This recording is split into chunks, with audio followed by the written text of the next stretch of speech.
Sitting here with Cyril Guerette, a friend of mine. Welcome, buddy. Good to see you. How are you? I'm well, thank you. Yeah. Cyril is the pastor of ForestView Church Without Walls in Oakville. You've been there a year now, yeah? Yeah. How's it going? Exactly, yeah. It's great. Yeah, Is I'm it? feeling comfortable, amazing people, and just feeling really welcomed and starting to feel like I know the place, kind of situated. For someone watching, tell us a little bit about ForestView. How big is it? Where is it located? What are your signatures as a church? What's it like? Yeah, it's a church right at the corner of Bronte and Dundas in Oakville, and it's a church about 500 or so, and it's been really amazing kind of get to know them. They're a very missional church, so we're right down in Aldershot and Burlington, trying to make sure we reach out to people in the low-income areas and trying to reach those who maybe don't know about Jesus. That missional part's really important. There's a lot of emphasis on formation, spiritual formation, making sure that we take people deeper, not just kind of that surface level side of things. And so how does that work? For someone watching who has no idea what spiritual formation is or how it practically works, give me a couple examples of what that would look like. Well, first of all, I think it's making sure that there's scripture-based preaching and people get to dig into the Bible, not just kind of topically jumping around areas, like actually going into things in a depth through scripture. I do believe small groups are one of the keys, making sure that people are hooking into community, because when you get a little bit larger in churches, it's easy for people to kind of fall through the cracks. Whereas if you have really anchors, we call them covenant communities, where people actually make covenants together. It's not just kind of showing up in a group. You covenant to each other. We're going to be looking at this area this year, and we're going to commit to each other that we're going to be there. And so it's that kind of type of thing where you have real emphasis on understanding it's not just kind of flying by the seat of your pants. There's a discipline to following Jesus. At the same time, it's not all like dreary and drudgery. It's being able to get out there and do things together and live life together as well. Now, you're coming to Oakville from Toronto. You're pastoring a free church in downtown Toronto for many years. How many years were you there? 10. 10. So what are the key differences between pastoring a free church in the city of Toronto and pastoring ForestView in Oakville? Any tangible differences you've noticed so far? Definitely. Part of it would be just even age range. So free church definitely have a lot of 20-somethings, 30-somethings.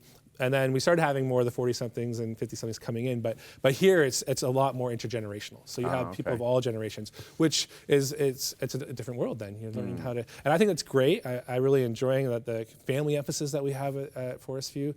I'm really enjoying the fact that you have more people doing more things. So there's there's give and takes for the sizes of churches. And what I'm realizing with this church is just like there's a real servant's attitude. People really want to help each other, serve each other. And so I've been really, it's neat. You can do more with more resources. If you were to compare the needs matrix of your parishioners at Free Church to your parishioners at ForestView to your students in Bible College and Seminary, you're also a professor. Yeah, at Heritage. So talk to me about felt needs. I know it's a bit of an old term, but do you take me through that spectrum of needs? So the younger folk at Free Church, the more middle-aged folk at ForestView, and the young students. Are you seeing any commonalities between what they're looking for, what they're needing, where the spiritual vacuum exists in their particular life experience? That's a great question. I do believe that right now what I'm noticing in terms of a spiritual vacuum is a sense of purpose. Across the range?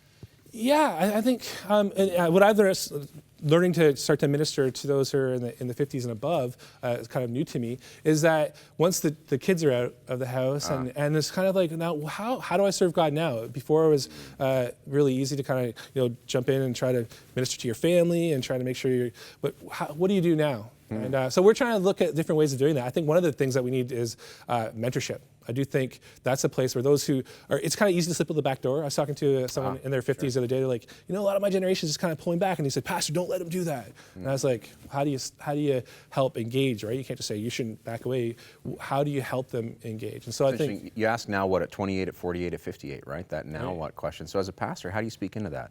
How does that inform how you preach? How does that inform how you lead?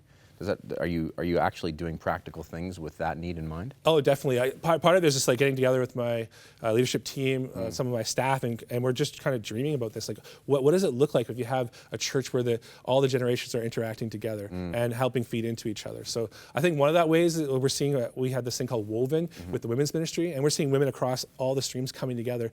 They realize like they might be different age groups, but they need each other, and they each supply something, right? Those young adults come in and they supply that energy energy, kind of that hope, but they also want to feel like where are they going, and they want to get some guidance and mentorship. So we often think of the groups kind of separate, and what I've learned with young adults is they're actually craving that interaction with the older generation. They want to hear about what's happened. So I think in terms of, instead of separating them into kind of categories, helping them think about how they interact is really important. One of the things I appreciate most about your life and work is how connected you are. And you're involved in many kind of, they used to be called interdenominational groups, but you have kind of a broad reach. So if you were to spend a couple minutes talking about the most pressing issues you see facing some of the churches that you interact with, what are the key issues that the church is really wrestling over in your experience these days? I think the whole reverence versus relevance thing is a really important dynamic. So what does that mean specifically? Well, there's a lot of churches like just hoping to be relevant, and they're getting the biggest rock bands and trying to appeal that way. And then there's other ones that say, no, it's more about reverence, and we got to strip it all down and turn it into the more liturgical side of things. And for me, it's a little bit of both. How do you help create reverence, but let's also recognize that we can make sure that we are continually looking for ways to make new wine, ways to help the church be able to minister in a new environment. So the culture keeps changing. So we need to figure out ways that we can do that without ever losing that, faithful presence. So this keeping the continuity, but also being able to adapt and do things as they come. What about societal issues? Last week, obviously, following the inauguration, we had massive women's rights marches all around the world. Gay marriage continues to be high on the agenda. The churches that you know, are they wrestling with these issues at all? Oh, definitely. And one of the things I'm just trying to help people look at is we need to keep some unity. Let's make sure that we're not going to let the culture wars rip Christians apart. So whether you're coming from a conservative or a liberal political spectrum, and let's get together, pray together, get on our knees together, learn to love each other. Because what I'm noticing is people are tearing each other apart. And it's really weird because sometimes they're calling the other side violent, but then they'll do violence with their words against them. And so what I really think is we got to get together, open the scriptures together, pray over it, make that an authority in our lives, and really get down to the business of learning how to interpret that. How do we apply it to our culture? How do we speak it in our culture?